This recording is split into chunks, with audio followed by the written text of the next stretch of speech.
ఇంతకి నీ పేరేంజీ? కనకాంబరం జీ. కనకాంబరమా? అదేం పేర్లా? అదేదో పూ పేర్లా ఉంది.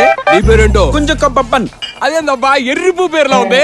ఏందోనబ్బా పేరు చెప్పగానే అందరూ అదే మాట అంటారా? Fish value. ఇది నా బిజినెస్ కార్డు, దీంట్లో నెంబర్ ఫోన్ చేయి. బాగా ఎర్రి పువ్వు. ఇదిగో బేబే, ఆడి ఫోన్ నెంబర్ నా కార్డు ఉంది, ఆడిది ఇప్పుడే మాట్లాడేస్తా. హలో హలో, ఒరే కనకాంబరమా, ఆడో పూ పేరు పెట్టుకున్నా లేబ్బా. ఎవరా? అదేరా, నిన్ను బుడబొక్కల మొక్కవాడా అని తెలుగు తిట్టి తిట్టాను కదా. కొంచెం ఓహో రే నువ్వా? ఈడో ఎర్రి పువ్వు పేరు పెట్టుకున్నాలే. అబ్బా పో అబ్బా, నువ్వు మరీ చిలిపివి. అది సరే గాని నీతో చిన్న పని పడింది, నిన్ను ఎక్కడ కలవమంటావు? ఏం కావాలి? బండబడ. ఊరే నీ మాట్లాడితే బండబడ అని ప్రతిదానికి సమాధి కడతావేంట్రా నీ ముఖం మండ. అది వేరే విషయం, ఎక్కడ కలవాలి చెప్పాస్. సైడ్కి వచ్చే. సైటా? అదాడా?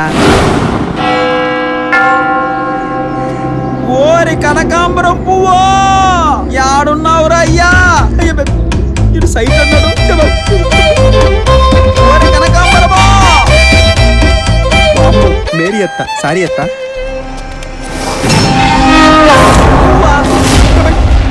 అమ్మో ఏంది వెళ్ళింది,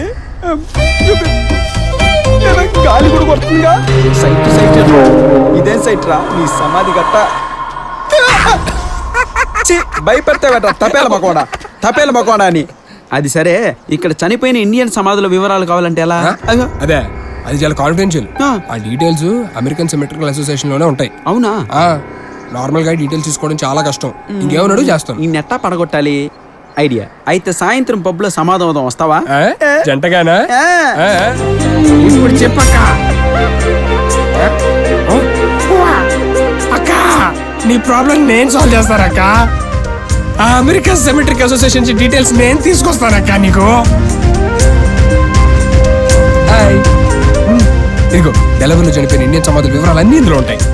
మరి ఇందులో కొంతమంది ఫొటోస్ లేవు. ఆ ఫోటోలు లేని వాళ్ళ అడ్రస్కి వెళ్దాం, వాళ్ళ ఫోటోలు చూద్దాం, ఏదో క్లూ దొరకచ్చు కదా. చిత్ర, ఇలా ఎన్నని వెతుకుతాం? కనకాంబరం తెచ్చిన లిస్ట్ లో అతని సమాధి ఉండాలని రూలు లేదు. ఒకవేళ అది మర్డరే అయితే రిజిస్టర్ చేసి క్రీమియేషన్ చేయాలని లేదు. ఆ మర్డర్ చేసిన వాళ్ళు ఎవరికీ తెలియకుండా బాడీని పాతిపెట్టి ఉండొచ్చు కదా. అసలు అతని స్టేట్ వాడే అయ్యుండకపోవచ్చు కదా. లేక్ సైడ్ మర్డర్ జరిగితే ఖచ్చితంగా పోలీస్ రిజిస్టర్ లో ఉంటుంది. అంటే నువ్వు వెతికే ఆ లేక్ ఒక ప్లేస్ కాదు, ఒక ముఖ్యమైన క్యారెక్టర్. ఆ క్యారెక్టర్ చాలా నిజాలు మాట్లాడుతుంది. చిత్ర, ఇప్పటి వరకు నువ్వు చెప్పేది నిజమో అబద్ధమో అని ఆలోచించకుండానే నీతో ట్రావెల్ చేశాను. కానీ ఇప్పుడే నిన్ను నమ్మి అనవసరంగా ఇంత దూరం వచ్చానేమో అనిపిస్తుంది. మనం ఇండియా వెళ్ళిపోదాం చిత్ర. నేను రాను. ఆ దేశానికి వచ్చి పిచ్చిదాన్ని అనిపించుకోవడం కన్నా నేను నమ్మేదాన్ని వెతికి ఇక్కడే పిచ్చిదాన్ని అయిపోయినా పర్వాలేదు.